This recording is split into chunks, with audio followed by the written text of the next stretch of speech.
Wayne Brown here at the Ram Man. I wanted to talk today about, well, a couple of hydraulic issues and how to test for some problems. Oftentimes I get these emails or phone calls and people are talking about, most of the time it's the back brakes, talking about them dragging or not releasing. And I wanted to talk about that a little bit.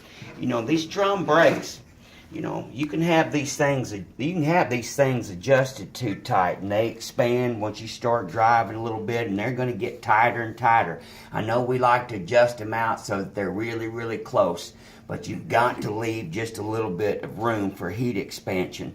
And I tell people all the time that in order to test some diagnostics on some brakes, it's much, much easier when you use two people. If you've got somebody up there to operate that brake pedal and you're back there at the back on the scene so you can see what's going on.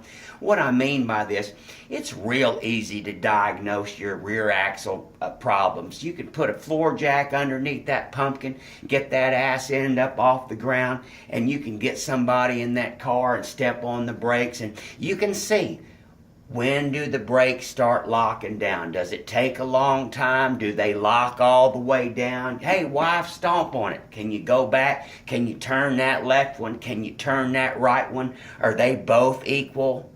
You can determine a whole lot of information in just a few minutes. And if you run into a problem, then we can get deeper. We can pull those wheels and those drums off. And it's real nice having somebody up there in the cab or whatever stepping on the brake pedal.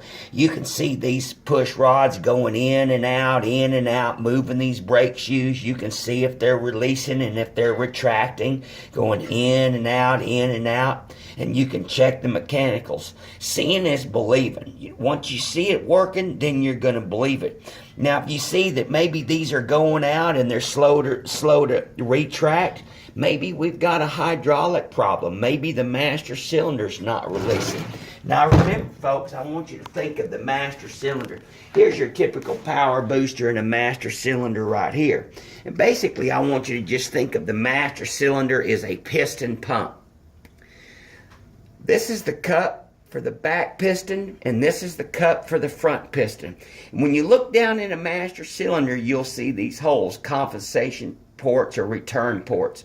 And these cups, they sit right in the middle of these two holes. So when you press these pistons, it squirts fluid out and operates whatever pistons in the front or in the back. But when you let off the brake pedal, when these pistons return back, when they retract back, this fluid's got to get back up in the master cylinder. And the only way that it can get back up in the master cylinder is come back through these ports, back up into the reservoir. So if these pistons are not retracting back all the way, if these holes are not getting uncovered by these cups, then the master cylinder's maintaining pressure either on the front or on the back, or both. So we want to make sure that that's not happening. Now, if you think that for some reason that you've got a hydraulic problem going on, and for some reason you've got some residual pressure in the system, there's a little check where you can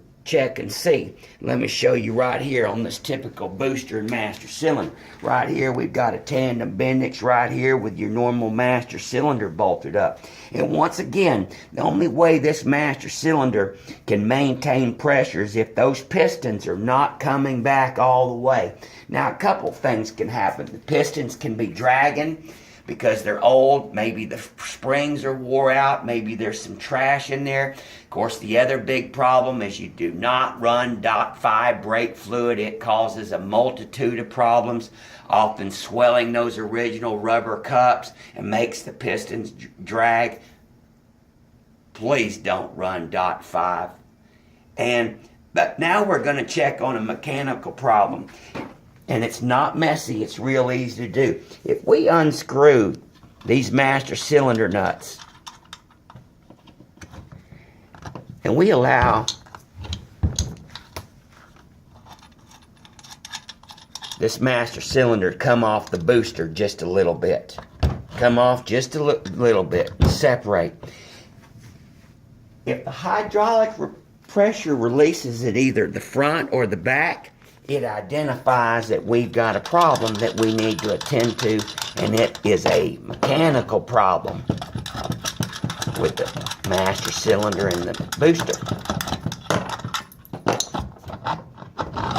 Here we've got our typical master cylinder with our pistons.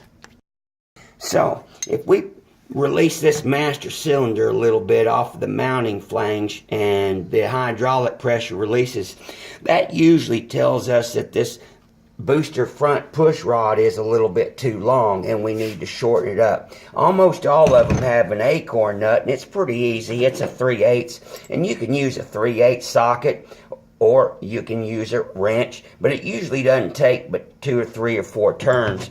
You can grab that booster push rod with a good set of pliers, just like that, and you can turn that acorn nut in and out. So if you turn that thing in a few turns, a few full turns, you can try it again. Now I'll tell you, the correct setting is really what you want when this master cylinder is bolted up to your booster. You want about a 15 or 20 thousandths gap. You don't want them touching, because you need to, for expansion of the hydraulics, when it gets hot, it'll expand a little bit and try to push that piston back a little bit. So ideally, you want just a little bit of gap. But that's what I wanted to show you. If you release that master cylinder and it pops forward a little bit, and you release the back pressure, then that tells you that it was a mechanical interference problem right here, which was preventing the pistons from going all the way back to rebound. So that can solve most and all of the problems that you see. So that's what I wanted to discuss today. Just remember that always think of the master cylinder as a hydraulic pump, and the only thing that can maintain pressure in general is the master cylinder. So you check this interface right here and adjust it as necessary. I think that wraps it up for this little briefing. God bless you. God bless America, and happy Mopouring. You can get us on the web or 817-429-0105. Thank you, friends. Bye.